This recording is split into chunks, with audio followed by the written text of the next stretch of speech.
মজা দেখবে।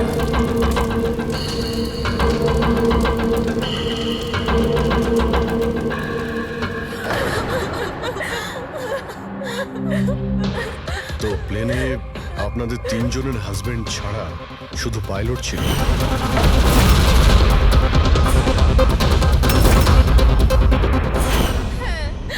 আর এখনো অব্দি কোনো খবর পাননি আপনারা? দেখুন,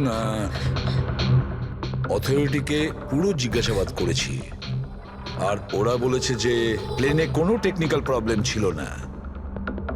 তাহলে আপনাদের এরকম কেন মনে হচ্ছে যে ওটা অ্যাক্সিডেন্ট ছিল না, ওটা প্লেন ক্র্যাশ ছিল না, বরং কেউ জেনে শুনে ওদেরকে খুন করেছে? ওনাকে অনেকদিন ধরে কেউ ফোন করে হুমকি দিচ্ছিল। দেখুন, আপনাদের হাজবেন্ড তো নামি দামি বিল্ডার্স, তাই হুমকি দেওয়া ফোন তো আপনাদের আসতেই পারে, তাই না? কিন্তু এক্স্যাক্টলি কি হয়েছিল বলুন তো আপনারা। হ্যাঁ, ওরা তিনজন সুরাট যাচ্ছিল কোনো কোনো জমি কিনতে, কিন্তু কিছু বিল্ডার্স ছিল যারা চাইতো না এই ডিলটা হোক। হ্যাঁ স্যার, কোটি টাকার ডিল ছিল। নিশ্চয়ই এই কাজ ওদের মধ্যেই কারোর হবে। আচ্ছা, হুমকি দিয়ে কেউ ফোন করলো আর আপনারা পুলিশের কাছে কেন রিপোর্ট করেননি? স্যার, আমরা পুলিশের কাছে যেতে চেয়েছিলাম, তো আমাদের হাজবেন্ডরা আমাদের বাধা দিল। হ্যালো, কে বলছেন? খবরদার, যদি ওই সুরাটের জমিটার ব্যাপারে ভেবেওছো তুমি, বুঝেছো? হুমকি দিচ্ছেন? হুমকি দিচ্ছেন আমাকে? হুমকি ভাবো তুমি? কাল সকাল 11টার সময় তোমার জীবনের শেষ নিঃশ্বাস নেবে তুমি। আপনার যা করার করে নিন, এই ডিল তো আমি করেই ছাড়বো। প্লেন ক্র্যাশও ঠিক 11টার সময় হয়েছিল স্যার। 11টা বেঁচে গেছে, এবার এই প্লেনটা পড়বে।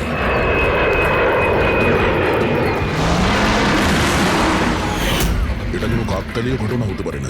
আপনি বলুন স্যার, যে একটা জমির টুকরো কারোর জীবনের থেকে বড় হতে পারে কি?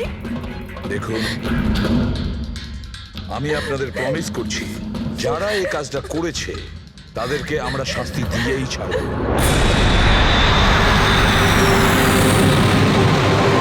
স্যার, আমাদের 5 বছর হয়ে গেছে এই কাজ করছি, আজ পর্যন্ত একটাও ভুল হয়নি। আমাদের কাজে ভুল হওয়ার কোনো সম্ভাবনাই নেই স্যার। যদি স্যার প্লেনে কোনো প্রবলেম থাকতো তাহলে আমরা ওটাকে উঠতে দিতাম না। তাহলে আপনাদের কথা অনুযায়ী প্লেনে কোনো প্রবলেম ছিল না? একদমই নয় স্যার। তাহলে প্লেনটা ক্র্যাশ হলো কি করে? হ্যাঁ, 4 জন মারা গিয়েছেন, কে দায়িত্ব নেবে তার? স্যার, আমি নিজেই খুব অবাক হয়েছি যে এটা ঘটলো কি করে। ফ্লাইট রেকর্ডার জানেন তো আপনারা, যাকে আমরা ব্ল্যাক বক্স বলি, সেখানেও সবকিছু নর্মাল দেখাচ্ছে। নর্মাল বললে কাজ চলবে না, সব কিছু ডিটেলে বলুন, শুরু থেকে, টেক অফ হওয়ার আগে থেকে কি হয়েছিল? আমরা পুরো প্লেন চেক করে পাইলটকে হ্যান্ড ওভার করে দিয়েছিলাম। তারপরে ওই 3 বিজনেসম্যান প্লেনে করে সুরাটের দিকে রওনা দিল।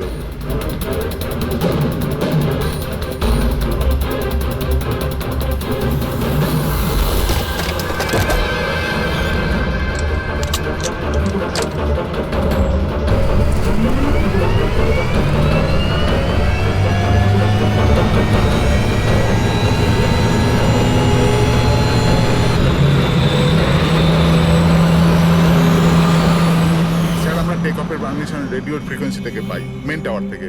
কাল আমাদের পুরো ইনফরমেশন পাওয়ার পরই আমরা টেক অফের প্রক্রিয়া শুরু করেছি। হ্যাঁ ফ্রেডি, কি?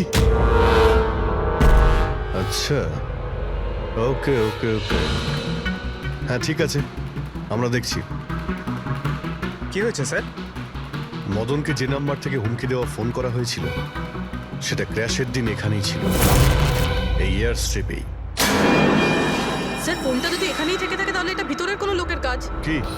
হ্যাঁ, না স্যার, আমরা কাউকে কোনোদিন হুমকি দিয়ে ফোন করিনি। তোমরা না করলে কি বাইরের কেউ এসে করে গেছে? এই তোমাদের সিকিউরিটি এয়ার স্ট্রিপে। যদি ওই লোকটা এখানে এসে থাকে, তাহলে কিছু না কিছু তো এখানে নিশ্চয়ই ফেলে গেছে। চেক করে দেখি।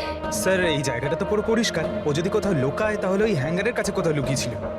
ঠিক আছে, ওখানে দেখি। আপনারা আসুন আমাদের সঙ্গে।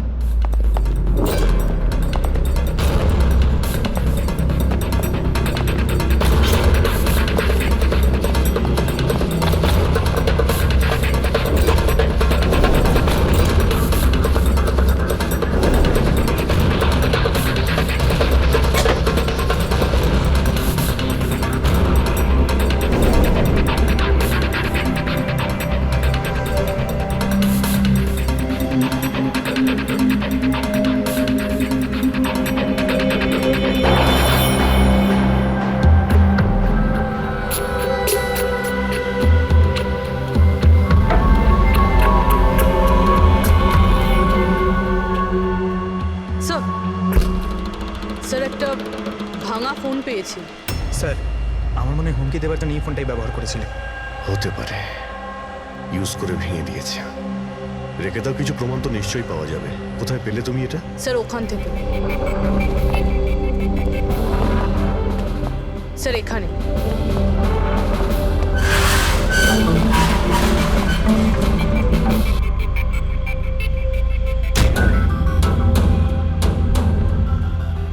স্যার এই দেখুন, এখানে কানের মতো কিছু একটা দেখা যাচ্ছে। হ্যাঁ, তুমি তো ঠিকই বলেছ। ফোনটাও এখানে পাওয়া গেল, আর এই চিহ্ন। এমনটা নয় তো যে ওই অপরাধী এখানে হেলান দিয়ে ফোনে কথা বলছিল আর আমাদের জন্যে ও প্রমাণ রেখে গেছে এখানে। একটা কাজ করো, এর ছবি তুলে নাও। স্যার কানের চিহ্ন দিয়ে কিছু বোঝা যাবে? আরে কিছু না কিছু তো পাওয়া যাবে। ডক্টর সালুকাকে দেব, উনি শিওর কিছু করবেন।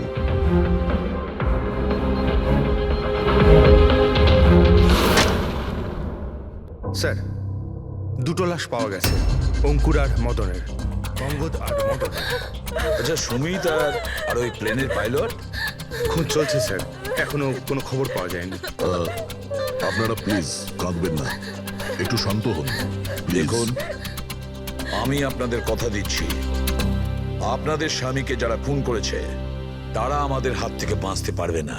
স্যার, হ্যাঁ, স্যার এই ফোনটা পেয়ে গেছি, যে ফোন থেকে হুমকি দেওয়া ফোনটা করা হয়েছিল। কিন্তু স্যার আমরা ওখানে পৌঁছানোর আগেই খুনি এই ফোনটা ভেঙে দিয়েছে, যাতে আমরা ওর অবধি পৌঁছতে না পারি। স্যার আমরা জানি এটা কে করেছে। চেনেন আপনারা কে কে খুন করেছে? রণদীপ আর শশী। রণদীপ আর শশী কারা? হ্যাঁ, স্যার এই দুজন বিল্ডার্স। এরা চাইতো না যে আমাদের তিনজনের স্বামী এই ডিলটা করুক। জানতাম, আমরা জানতাম যে এই ঘটনার পুরো দোষ আমাদের ঘাড়েই চাপানো হবে। আপনাদের পরিচয়? স্যার এরাই দুজন হলো সেই খুনি, রণদীপ আর শশী।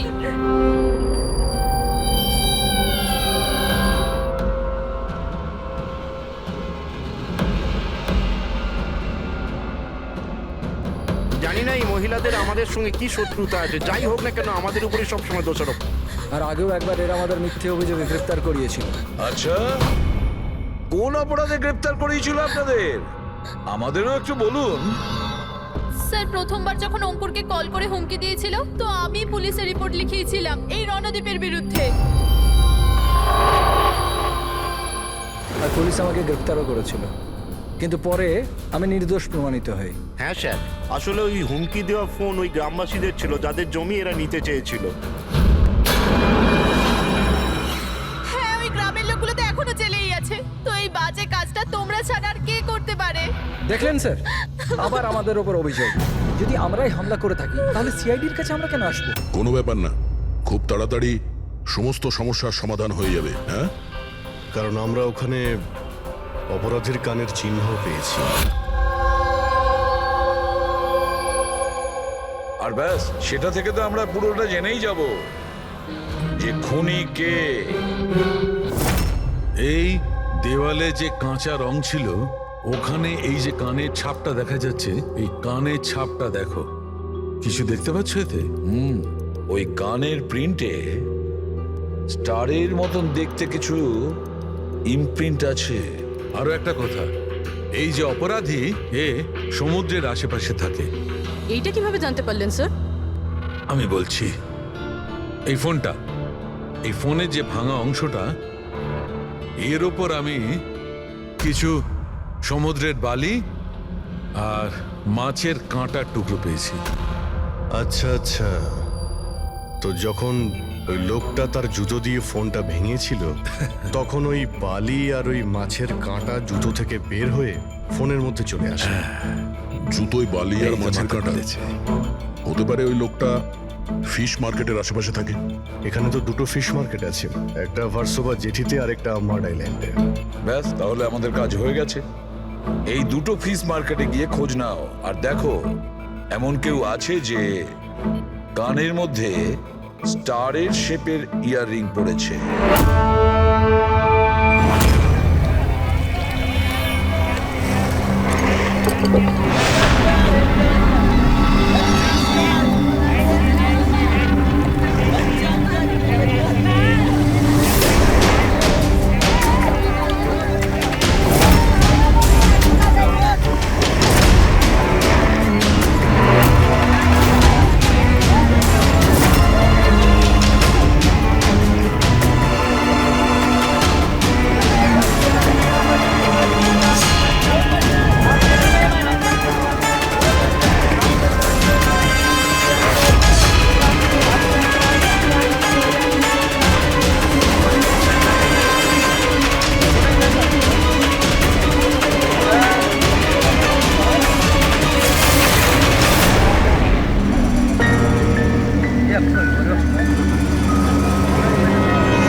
ওই লোকটাকে আমি দেখতে পেয়েছি। সবাই চলে এসো।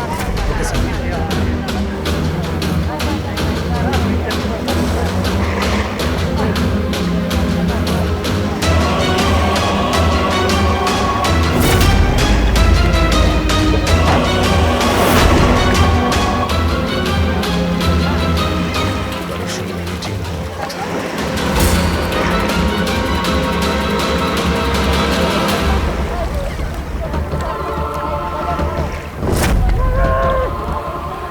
এই লোকটা কে চিনতে পারছি না তো।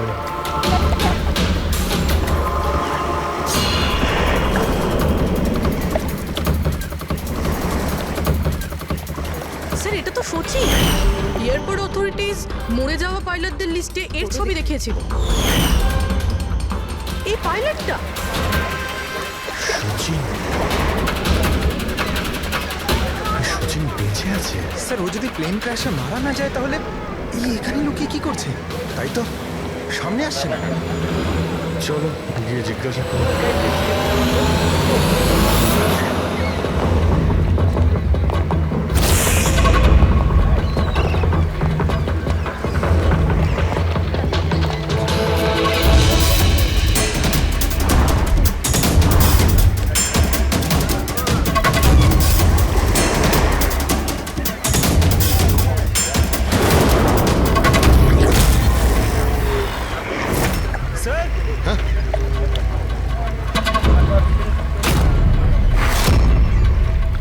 স্যার, এ তো মারা গেছে। মারা গেছে? ওই দেখুন স্যার, সচিন পালাচ্ছে।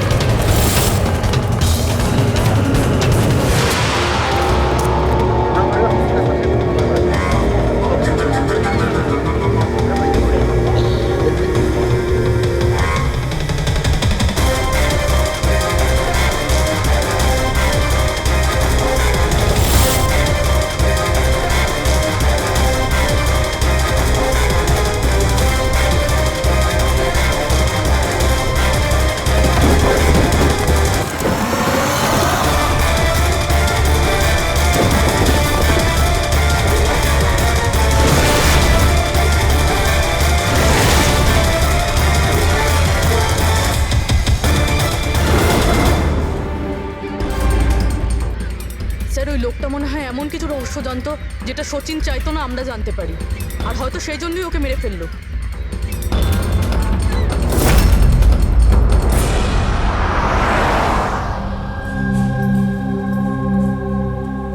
স্যার,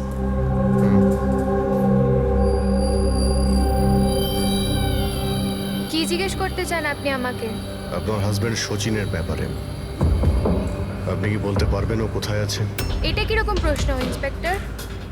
আপনারা তো জানেন কিছুদিন আগে একটা প্লেন ক্র্যাশে। আগে না, শচীন বেঁচে আছে। বেঁচে আছে? আগে হ্যাঁ। আর আপনি হয়তো এটা শুনে খুবই কষ্ট পাবেন যে ও একটা খুন করে পালিয়েছে। এমনিতে তোমার স্বামী শচীন কত টাকা পেয়েছিল এই ষড়যন্ত্রে যুক্ত হয়ে? টাকা? টাকা পাইনি। টাকা যদি পেয়ে থাকতো তাহলে আমি কফি শপে কাজ করতাম না। আর এমনিতেও আমাদের রিলেশন ঠিক চলছিল না।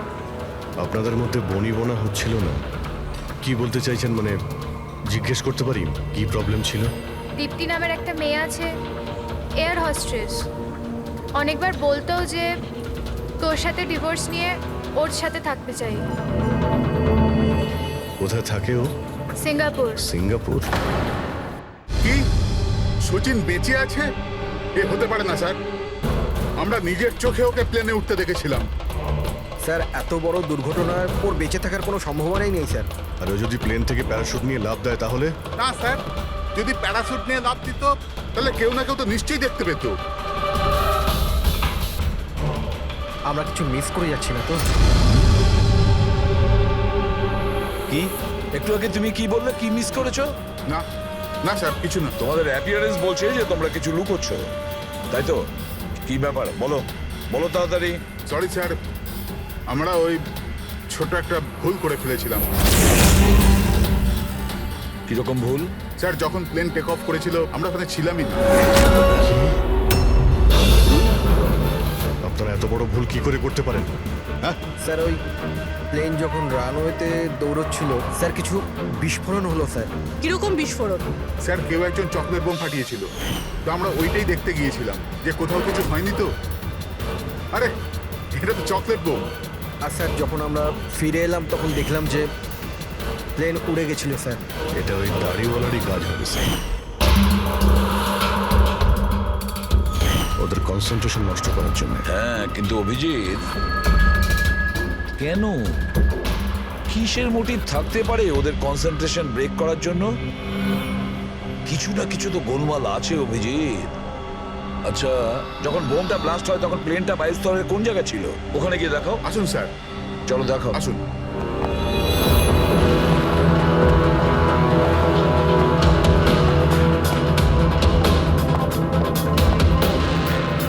এক মিনিট অভিজিৎ, এ তো রক্ত, শুকিয়ে যাওয়া রক্ত। স্যার রক্তের রং দেখে মনে হচ্ছে খুব বেশি পুরনো নয়, আজ বা কালকেরই। এই রক্ত কার রক্ত? এটা এখানে এলো কি করে? জানি না স্যার। জানি না? সব প্রশ্নের একটাই উত্তর তোমাদের, জানি না। তাহলে জানোটা কি তোমরা? স্যার এয়ার স্ট্রিপের রক্ত মানে কিছু না কিছু হয়েছিল এখানে। এটা তো পরিষ্কার, কিন্তু কি হতে পারে? আর এই রক্ত, এটা কার রক্ত?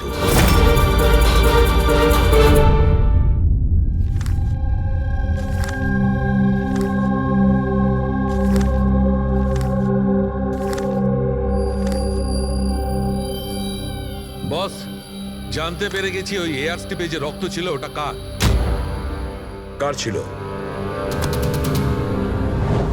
এর pilot শচীনের।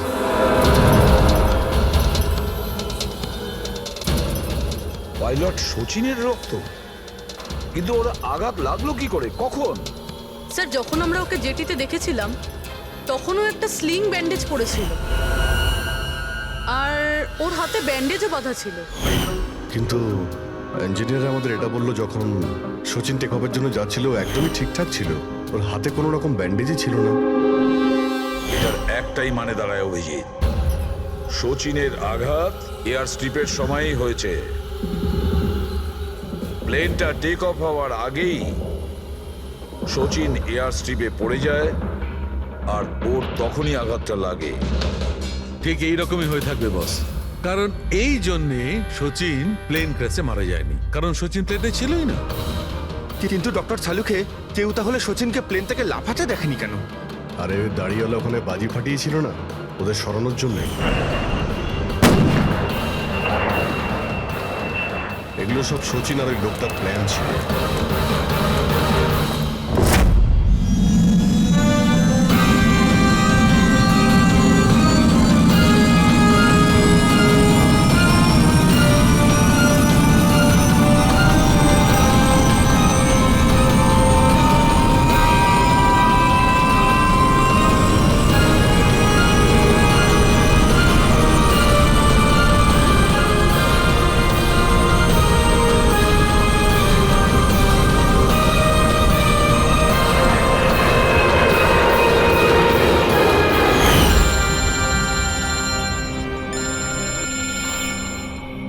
Hello, okay, thank you sir. সচিনের ওই গার্লফ্রেন্ড দীপ্তি, যে সিঙ্গাপুরে থাকে, ওর নাম্বার পেয়ে গেছি। সচিন কি হয়েছে ওর? ও ঠিক আছে তো? দীপ্তি, একটা কথা বলো, শেষবারের মতন সচিনের সঙ্গে তুমি কবে কথা বলেছিলে? 2 দিন আগে। 2 দিন আগে? কিন্তু সচিনের ওয়াইফ তো আমাদের বলেছে তোমাদের দুজনের সম্পর্ক ভেঙে গেছে। না, হয়তো ওর বউকে এটা বলেনি যে ও আমার সাথে মিট করতে সিঙ্গাপুরে আসছে। আচ্ছা, সচিনের কবে আসার কথা সিঙ্গাপুরে? 1 সপ্তাহ বাদে।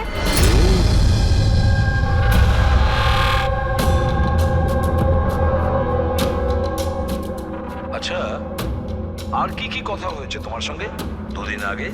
ও বলছিল যে ও অনেক টাকা পেতে চলেছে আর তারপরে আমরা দুজনে নতুন জীবন শুরু করতে পারি। কিন্তু আপনার এইসব প্রশ্ন, সচিন ঠিক আছে তো? ভয় পেও না, সচিনের কিছু হবে না।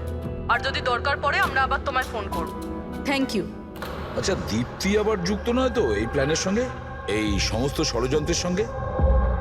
পুরবি, একটা কাজ করো, সিঙ্গাপুর পুলিশকে পুরো ডিটেলস জানিয়ে দাও আর বলো যে ওরা এই দীপ্তির ওপর যেন নজর রাখে।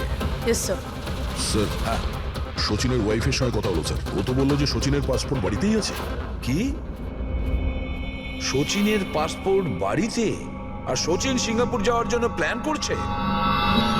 এটা আবার হয়নি তো যে সচিন নকল পাসপোর্ট বানিয়েছে? নকল পাসপোর্ট? আচ্ছা, আমাদের ওই ঘেটু আছে না, ও কিন্তু নকল পাসপোর্টের ব্যাপারে অনেক কিছু জানে। ঠিক, একটা কাজ করো, পঙ্কজকে বলো যে সচিনের ফটো নিয়ে যেন ঘেটুর সঙ্গে দেখা করে। হ্যাঁ। Yes sir. আরও একটা কথা স্যার, সচিন যদি প্লেন টেক অফ হওয়ার আগে প্লেন থেকে ঝাঁপ দিয়ে থাকে, তাহলে প্লেনটা ওড়াচ্ছিল কে? আর যখন ও প্লেন থেকে ঝাঁপ দিল তখন এই মদন, অঙ্কুর আর সুমিত এরা চিৎকার চেঁচামেচি করলো না কেন? চুপচাপ বসেছিল কেন? বস, প্লেন থেকে পড়ে গেলে এরকম সুযোগ পাবে কি করে? এরা 3 জনেই তো অজ্ঞান ছিল। কিন্তু স্যার, এরা জ্ঞানটা হারালো কিভাবে? পুরবী, এদের 3 জনের পেটের মধ্যে ব্ল্যাক কফি ছিল, আর ওই ব্ল্যাক কফিতেই নেশাদ্রব্য মেশানো ছিল। কি? ব্ল্যাক কফির সঙ্গে নেশার ওষুধ? I am boarding. আপনার কফি, থ্যাংক ইউ। তাহলে নিশ্চয়ই এটা সচিনের প্ল্যানের পার্ট ছিল। স্যার, একটা প্রশ্নের উত্তর এখনো পাইনি। বিনা পাইলট নিয়ে প্লেনটা উড়লো কিভাবে? এর উত্তর হলো UAS। UAS, আনইন্টারাপ্টেবল auto pilot system. এই প্রোগ্রাম দিয়ে মাটিতে থেকে আকাশে ওড়া প্লেনকে কন্ট্রোল করা যায় স্যার, যে কোনো জায়গা থেকে। হ্যাঁ স্যার, আমরা এই ফরেন্সিক ল্যাবে দাঁড়িয়েও যে প্লেনটা আকাশে উঠছে তাকে কন্ট্রোল করতে পারি। এই প্রোগ্রামটা এই জন্যই বানানো হয় যে আকাশে ওড়ার সময় প্লেনে যদি কোনো ইমার্জেন্সি হয় বা কোনোভাবে প্লেন হাইজ্যাকও হয়ে যায়, তাহলে তার কন্ট্রোল যেন নিচে থাকা লোকেদের হাতে থাকে। তার মানে প্লেনের ককপিটের কন্ট্রোল তার হাতে থাকবে যার হাতে রিমোট আছে। হ্যাঁ স্যার, আর যার কাছে রিমোট কন্ট্রোলটা ছিল সেই প্লেনটা ক্র্যাশ করিয়েছে সমুদ্রে। রিমোট কন্ট্রোলের লোক খুনি, 1 কফিতে নেশার ওষুধ। যদি একবার আমরা জানতে পারি না যে ওই ব্ল্যাক কফিতে নেশার ওষুধ কে মিশিয়েছিল আর কে খাইয়েছিল, তাহলে বুঝে নাও রিমোট কন্ট্রোলের খুনির কাছেও আমরা পৌঁছে যাব। Remote control. Black coffee? Sir, Madan তো ব্ল্যাক কফি খেতেন না, ওনার হাই ব্লাড প্রেশার ছিল। আর স্যার আমিও তো সুমিতকে কোনো ব্ল্যাক কফি দিইনি, কারণ ও যখন বাড়ি থেকে বেরিয়েছিল তখন আমিও বাড়ি ছিলাম না। দেখুন, আমরা ওই তিনজনের পেট থেকেই ব্ল্যাক কফি পেয়েছি, যে সেই নেশার ওষুধ মিশিয়েছিল। আর আপনারা বলছেন যে আপনারা কেউ নিজেদের স্বামীকে ব্ল্যাক কফি খাওয়াননি। হতে পারে অন্য কেউ ওনাদের ব্ল্যাক কফি খাইয়েছিল, বা হতে পারে বাইরে যেখানে গিয়েছিল সেখানে খেয়েছিল। কোথাও গিয়েছিল কি? হ্যাঁ স্যার, ওকে আমাদের ড্রাইভার এয়ারপোর্টে ছাড়তে গেছিল। তাহলে হতে পারে যে ও বাইরে কোথাও কফি খেয়েছে, তাহলে ড্রাইভার জানতে পারে। রবি, ওকে একবার ডাকুন তো, কোথায় আছে ও? স্যার যবে এই ঘটনা ঘটেছে তবে থেকে ও কাজে আসছে না, ও আমার ফোনও তুলছে না। তার মানে অভিজিৎ, এই রবি কাল থেকে উধাও।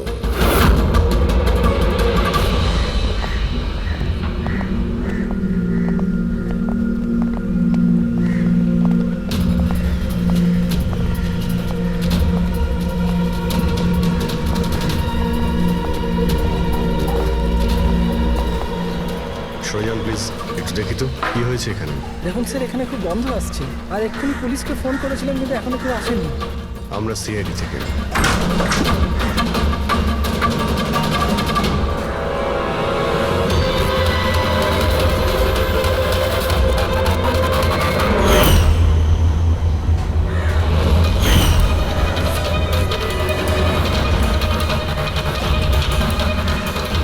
স্যার আরও একটা খুন।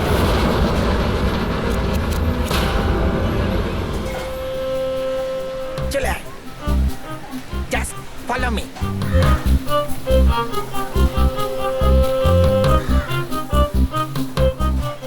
পঙ্কজ, চুপচাপ আমার পেছন পেছন চলতে থাকবি যতক্ষণ আমি এখানে আছি। তোর ঘাবড়ানোর কোনো দরকার নেই। এই যে ঘেটু, আমি না ভয় পাই না, আমি একজন সিআইডি অফিসার। চুপচাপ চল, ফলো মি, ওইদিকে চল।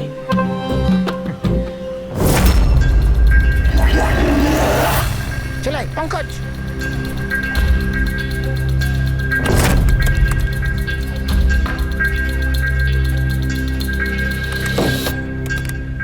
কি বন্ধু, শুনেছি তুমি খুব সুন্দর পাসপোর্ট বানাও। কে বললো? আমার একটা বন্ধু বলেছে। বন্ধু? কে বন্ধু? এ না, আমি চিনি না একে।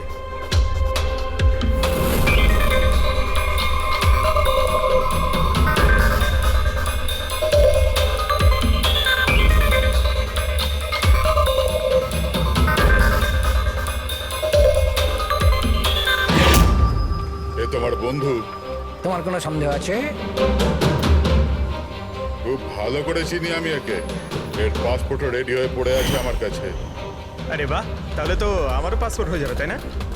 হয়ে যাবে, কিন্তু দুটো পেটি লাগবে।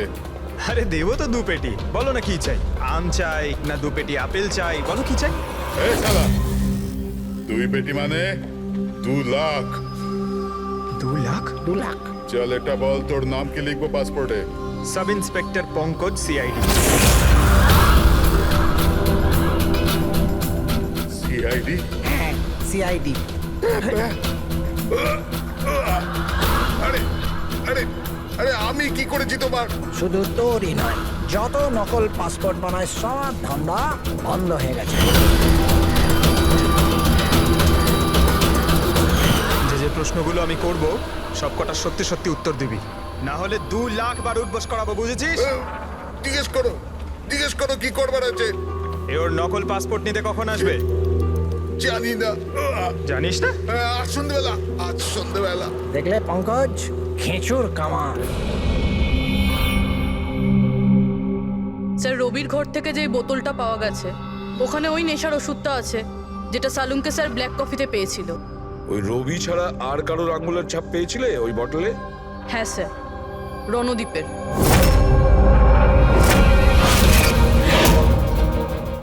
রণদ্বীপ, এই রণদ্বীপ বিউরোতে এসে চেঁচিয়ে নিজেকে নির্দোষ প্রমাণিত করতে চাইছিল না? প্রথমে রবিকে ব্যবহার করে খুন করানোর জন্য, তারপর রবিকেই মেরে ফেলে। স্যার আমি রণদ্বীপকে অনেকবার ফোনে ট্রাই করেছি, কিন্তু ওর ফোন বন্ধ আসছে। একবার এই সুচিরকে যদি আমরা পাই না, ওই আমাদের পৌঁছে দেবে রণদ্বীপের কাছে। সন্ধেবেলায় তো ও আসছে নিজের নকল পাসপোর্ট নেওয়ার জন্য।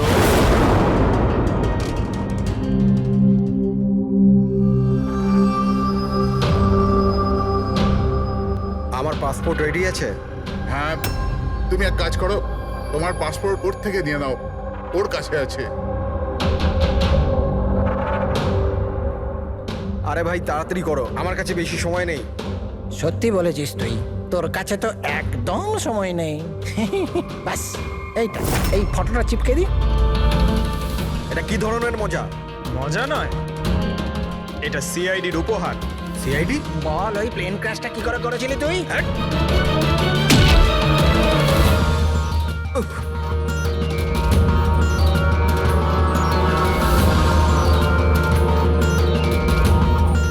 সিআইডি থেকে পালিয়ে টেক অফ করা এত সহজ নয়। ইমার্জেন্সি ল্যান্ডিং করতে হয় অপরাধীদের। টাকার লোভে আমি অন্ধ হয়ে গিয়েছিলাম। এই কাজের জন্য আমায় 50 লাখ টাকা দেওয়া হয়েছিল, কিন্তু কিন্তু আমি জানতাম না যে স্যার ওরা মারা যাবে। তোকে টাকা কে দিয়েছিল সেটা বল। স্যার স্যার আমি জানি না স্যার, আমি শুধু একবার কথা বলেছিলাম ওর সাথে। পঙ্কজ, ইন্টারনেটে ভালো করে দেখো এই রণদীপের কোনো ইন্টারভিউ পাওয়া যায় কিনা। স্যার পেয়ে গেছি। আমি আমার সাফল্যের সব কৃতিত্ব আমার কঠোর পরিশ্রম আর না হারা মনোভাবকে দেব। এই পৃথিবীতে কোনো কিছুই অসম্ভব। আমি কোথায় ছিলাম আর কোথায় এসে পৌঁছেছিলাম। স্যার স্যার এটা ওনারই আওয়াজ স্যার, আই এম শিওর এটা ওনারই। গলার স্বর রণদীপের আর ওই শিশিতে আঙুলের ছাপও রণদীপের। রণদীপ?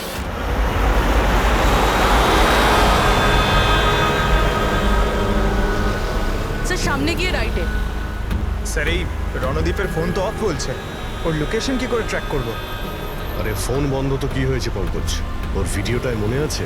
ওই ভিডিওটার মধ্যে ওর হাতে একটা ব্রেসলেট পড়েছিল। আমি ওই ইন্টারভিউ দ্বিতীয়বার চেক করেছি।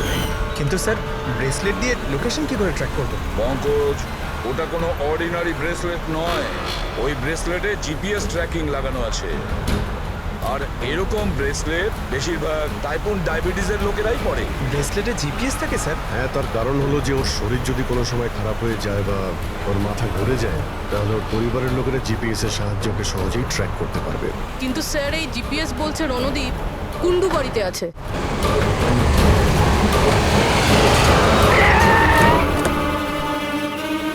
স্যার এখানেই কোথাও হবে, এইখানেই।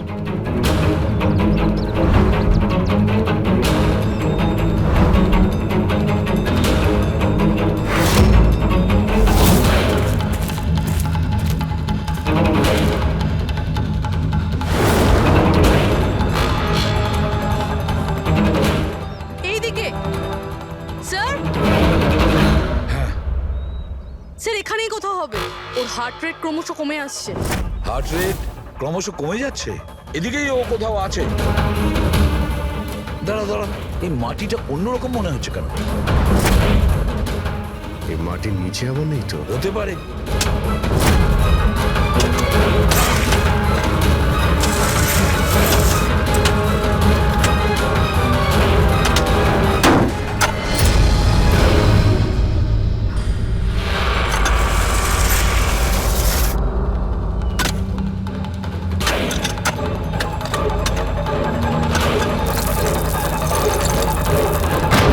মাই গড,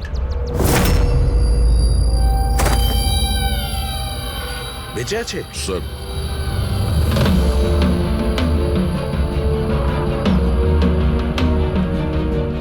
স্যার আমরা তো ভেবেছিলাম যে এই লোকটাই খুনি, কিন্তু এখন দেখছি ওই তো মারা যাচ্ছিল। স্যার আমার মনে হয় না রবির খুন রণদীপ করেছে বলে, কারণ ব্যুরো থেকে বেরোনোর পরে ওর ব্রেসলেটের লোকেশন এখানটাই ছিল, ও অন্য কোথাও যায়নি। তার মানে যে সচিনকে টাকা দিয়েছিল সে রণদীপ ছিল না, অন্য কেউ ছিল। কিন্তু স্যার ভয়েস তো ওরই ছিল, গলার আওয়াজ তো ওরই ছিল। পুরোবি আওয়াজ চেঞ্জ করে কথা বলা কোনো ব্যাপার না। আর আজকাল স্যার এমন এমন মোবাইলের অ্যাপ এসছে যার সাহায্যে যে কেউ যে কোনো আওয়াজে কথা বলতে পারে। কিন্তু কে কে সে যে রণদীপকে ফাঁসানোর চেষ্টা করেছিল? সে কে ছিল যে কিনা নিজের ভয়েস চেঞ্জ করার অ্যাপ ইউজ করেছিল।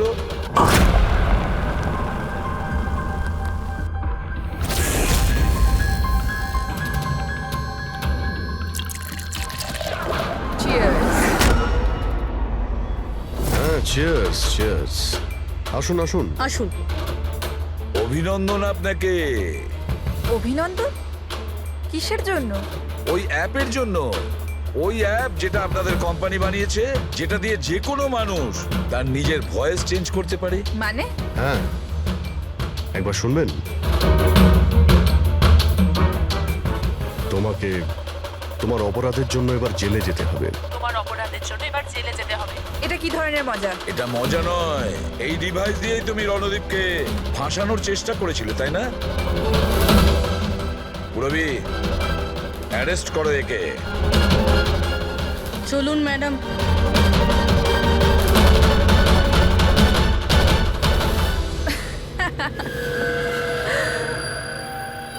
এত কিসের তারা আছে সিআইডি? একটু ওদিকে তো তাকান। এই, ছেড়ে দাও ওকে। বোকামি করো না। এই, ছেড়ে দাও এদের।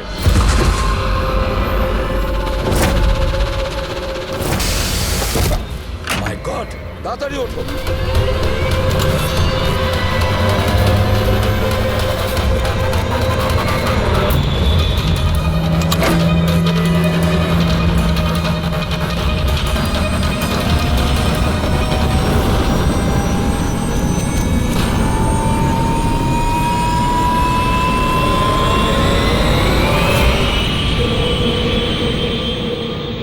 Good bye CID.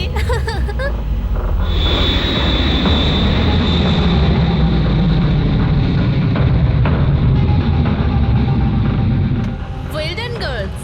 আজ পর্যন্ত বড় বড় অপরাধী যেটা করতে পারেনি সেটা আমরা করে দেখিয়েছি। সিআইডি তো পাগল হয়ে গেছে মনে হয়। আরে ওসব তো ঠিক আছে, কিন্তু আমরা যাব কোথায়? অরিজিনাল প্ল্যান তো আমরা ভেস্তে ফেলেছি। ভেবে দেখি, কোনো না কোনো রাস্তা তো পেয়েই যাব।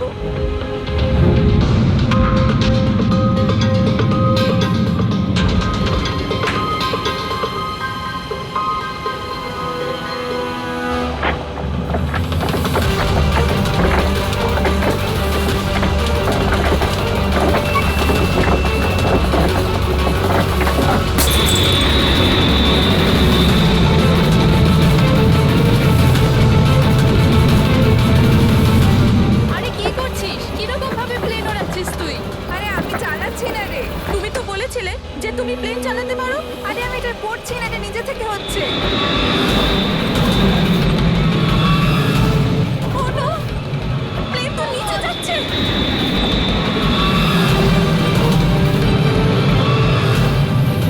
মনে হচ্ছে আমাদের ইউএস টেকনোলজি কেউ জানতে পেরে গেছে নাকি? কিন্তু কি করে?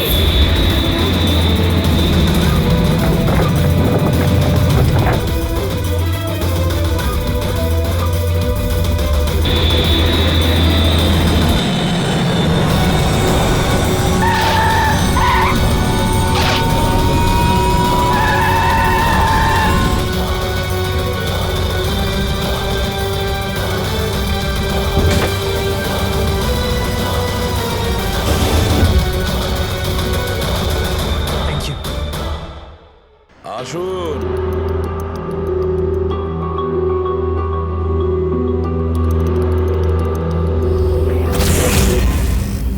যে দেশে মহিলারা স্বামীর দীর্ঘ জীবনের জন্য ব্রত রাখেন, সেখানে আপনারা তিনজন মিলে আপনাদের স্বামীদের খুন করে দিলেন। নিশ্চয়ই কোনো উপযুক্ত কারণ ছিল এর। হ্যাঁ, কারণ ছিল। আমাদের হাজবেন্ডরাও ধোয়া তুলসী পাতা ছিল না। হ্যাঁ, লোকেদের কাছে তো এমন দেখাতো যে ওরা আমাদের খুব ভালোবাসে, কিন্তু বাড়িতে কিছু অন্য গল্প হতো। না আমরা কোনো ভালোবাসা পেলাম, আর না কোনো সম্মান। অঙ্কুর তো কতবার রিয়ার উপর হাতও তুলেছিল। হসপিটালেও ভর্তি হতে হয়েছিল ওকে। এই সব থেকে বিরক্ত হয়ে আমরা আমাদের স্বামীদের কল করে হুমকি দিচ্ছিলাম। আর ভাবলাম সুযোগ ভালো আছে, তাই আমরা ওদের মেরে ফেললাম।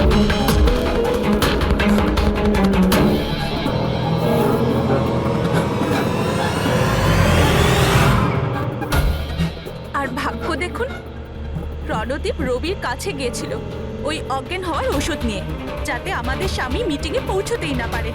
আর এই ব্যাপারটাও আমাদের কাজে লেগে গেল। তাহলে রবির সততার সুযোগ নিয়েছো তুমি। তারপরে তোমরা রণদীপকে মাটিতে পুঁতে দিয়েছিলে, যাতে আমাদের মনে হয় ও অপরাধ করে পালিয়ে গেছে। খাঁচায় বন্দি পাখির মতো জীবন কাটানোর কোনো ইচ্ছে ছিল না। আমরা স্বাধীনভাবে শ্বাস নিতে চেয়েছিলাম। স্বাধীনভাবে শ্বাস নেওয়ার আরো কিছু পথ খোলা আছে ম্যাডাম। স্বামীকে খুন করা সব থেকে ভুল সিদ্ধান্ত।